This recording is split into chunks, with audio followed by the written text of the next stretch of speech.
Hi guys, entrance பற்றி பேசலாமா? நிறைய யூனிவர்சிட்டிஸ் போய் ஜாயின் பண்ணணுன்னு ஆசை. 12th முடித்தோடனே பணம் கட்டுறோம், ஜாயின் பண்ணுறோம், அவ்வளோதானே? அவ்வளோவா?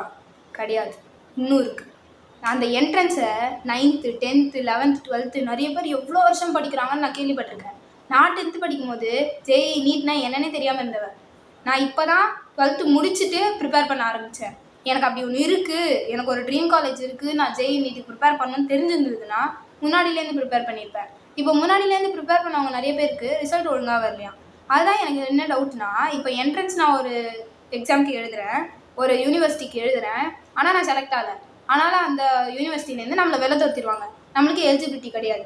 இந்த மாதிரியே முக்கால்வாசி நான் ட்ரீம் பண்ண காலேஜ்லாம் போயிடுச்சு.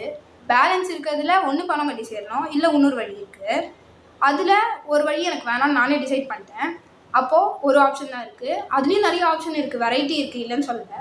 ஆனால் இந்த என்ட்ரன்ஸில் முக்கால்வாசி ட்ரீம்ஸ் எனக்கு ஷேட்டர் ஆகிட்டு அப்படியே போயிடுச்சு. அப்போ மிச்சம் இருக்கிற ட்ரீம்ஸில் கொஞ்சம் தான் இருக்குது, அதையும் நான் ஃபுல்ஃபில் பண்ணுவேனா அப்படின்றது எனக்கு மேலேயே எனக்கு ஒரு டவுட். இந்த என்ட்ரன்ஸ் எழுதி மார்க் கம்மியாக வந்தவங்களுக்கு முக்கால்வாசி அவங்க மேலேயே டவுட் வந்துடும் காலேஜ் சேர்கிறதுக்கு முன்னாடியே. அதுவே நமக்கு பெரிய டிப்ரெஷனுக்கு காரணமாயிடும் இல்லையா?